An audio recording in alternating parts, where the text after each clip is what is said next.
If you plan on camping remote, oh, that's too loud. Hey, Jack. Yes. I think we should record the speaker when we wake up tomorrow morning. Sweetie, it's time to get up. No! It's time to film a YouTube video.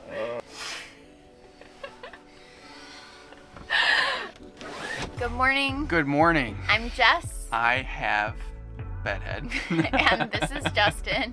And we are full-time travel bloggers who live and work full-time out of our 17-foot travel trailer. We're a few weeks into our epic 8-month, 10,000-mile journey north from the southernmost point in the US all the way up to the northernmost point you can drive in the Arctic Circle of North America. So if you follow us on YouTube or Instagram, it probably looks like we spend most of our time out having crazy adventures, but in reality, we spend a lot of our time here. Not here, but in our trailer working behind our computers. Yeah. So we thought that this would be an excellent time to show you how we work remotely. But before we can get going, our bed is actually part of our working space, so we need to convert that, and then we can get started with our day.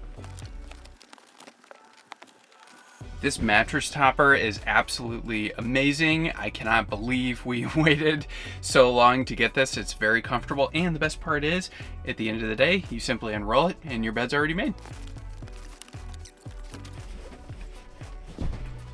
Ta-da! Bucky's shout out. I noticed you got your Bucky's boy shorts on. Yeah, look at these. These are so cute. They have little trailers on them and Bucky's. If you haven't watched it yet, Justin took me on a very romantic date to the world's largest gas station, which happens to be a Bucky's. We'll link it here.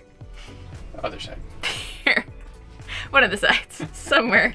I'm typically the one that cooks dinner, but I do a really bad job at cleaning the dishes, so usually our morning routine involves Jessica cleaning out the dishes. I get tasty meals, so I get the better end of the bargain.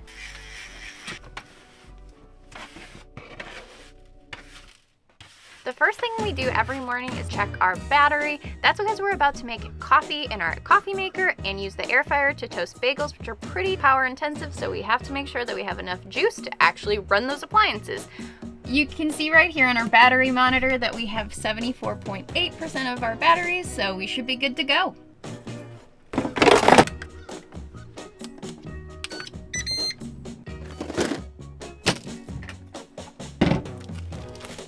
That's right, I spread peanut butter with a spoon. If you're staying at a site that has electrical hookups, this isn't something that you'd have to worry about, but if you're anything like us and like to camp at more affordable places like boondocking or dry camping, which is exactly what we're doing right now, you have to worry about making all of your own power.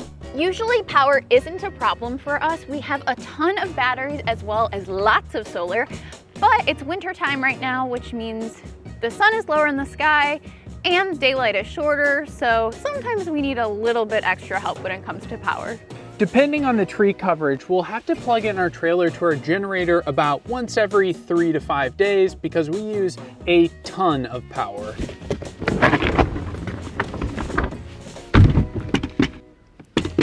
We invested in the Honda EU3200i for air conditioning in the summer, and frankly, we weren't sure if it was going to be worth the investment, but we've ended up using it a ton this winter.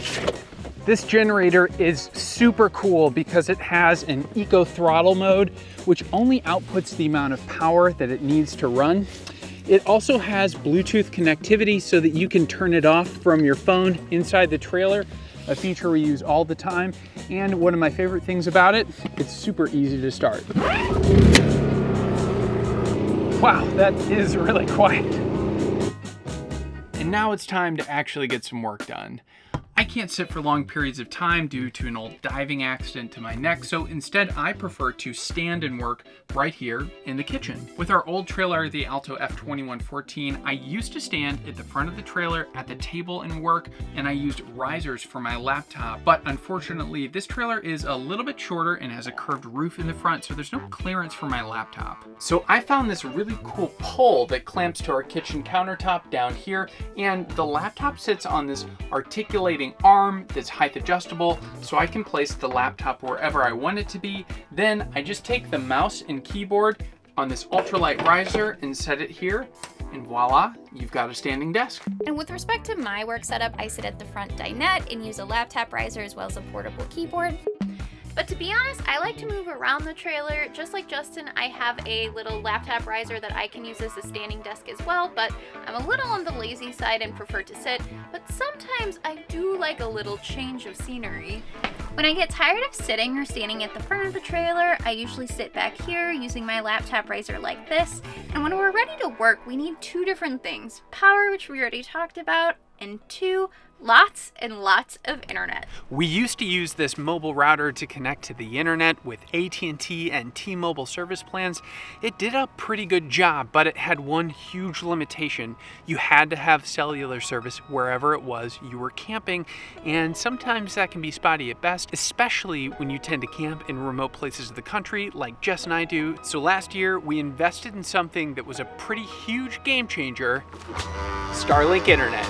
If you don't know much about it, Starlink is a satellite internet service, and I know what you're thinking, satellite internet service, that's slow, right? Well, not this one. It points to a constellation of low Earth orbit satellites that were launched into space over the course of the last 2 years, and because they're closer to the planet, they offer blazing fast internet speeds. We routinely get about 100 megabits down, and your only requirement for service is an open view of the sky. However, there is a few limitations, and you're already looking at one of the biggest: trees. Here in North America, the Starlink satellite dish likes to point north. And if you're unlucky to be placed in a campsite like this one that has trees blocking that view, you're just not gonna get service. Sometimes you can get creative and move the satellite dish through the trees on its extra long cable, but other times that's just not an option, especially like in the Pacific Northwest, where we just moved from, that has many forests with densely packed trees. Similar to the Netgear mobile router that we showed you earlier, almost every modern cell phone has a mobile hotspot option. You simply turn it on and you can connect all of your devices to it and have internet. We pay a little bit extra to T-Mobile each month to have an additional 40 gig of hotspot data on both of our cell phones each month, just in case we need it as a backup. Another consideration for Starlink is price. While most household Starlink users in the US pay $120 a month, Starlink mobile users like us currently pay $150 for unlimited data after a one-time equipment fee of $600. And if you want the option to hop continents, that price jumps to $200 a month. Just note, Starlink Mobile is the lowest priority service, meaning that if you're in a congested service area, they're going to prioritize offering the highest speeds to residential users. You can get around this by purchasing Starlink's mobile priority service, but those plans have a 50 gig or 1 terabyte data cap, are much more expensive, and require a special satellite dish that costs $2,500. Yikes. We almost exclusively camp in remote areas, so speeds have never been an issue for us, and even when we have been in cities, we still get at least 20 meg down. We typically use 50 gigs of data per day, and sometimes that's as much as 400 gigs when we're uploading a lot of video. If we did ever need priority non-throttle data with our equipment, we do have the option to turn that on for an insane $2 per gig. By most people's definition, $150 a month is pretty costly, but for us this expense is a no-brainer considering the flexibility it offers with where we camp, allowing us to work from free dispersed camping areas, saving us thousands of dollars per year on campsites and about 90% on utilities compared to when we lived in a house in Seattle. We did a full breakdown on those savings in another video, which you can check out in the link above. This trade-off makes sense for us, considering things like our electricity bill are almost non-existent now, which brings us to our third limitation of Starlink: power. If you plan on camping in remote areas of the country like Jess and I, and you want to power Starlink off of batteries, you're gonna need a power inverter because Starlink runs off of alternating current, kind of like the outlets you'd have in your home. Starlink uses a ton of power, generally about 50 to 70 watts continuously, so you're gonna want to make sure that you have a ton of batteries and solar panels like we do. One last thing that we wanted to touch on is that if you're anything like us, not only do we live in a less than 100 square foot box with our trailer, but we also run a business together. For Uprooted Traveler, I write our blog posts, I edit our photos, I plan our travels, and I run our Instagram account. She does a lot more than that, but I do a ton of back-end architecture for our website. We're also photographers, so we have a ton of media to manage between photos and videos.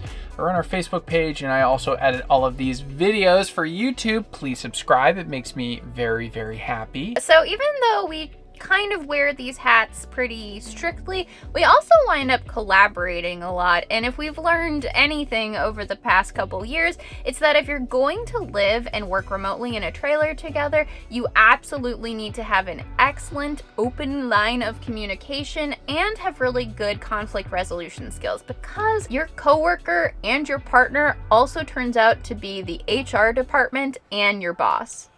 Wait, who's the boss in the relationship? We're both the boss.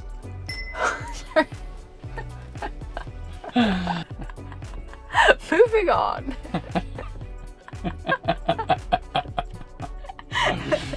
We want to hear from you. If you've made it this far into the video, you might be curious about remote work yourself. Jessica and I used to work in the corporate world. She was a corporate attorney and I designed software. So we've not only done that in a trailer, but we're also full-time content creators. So we have a ton of experience working remotely. So if you have any questions, we'd love to hear about them in the comments. Let us know, and otherwise we will see you on the road. Bye.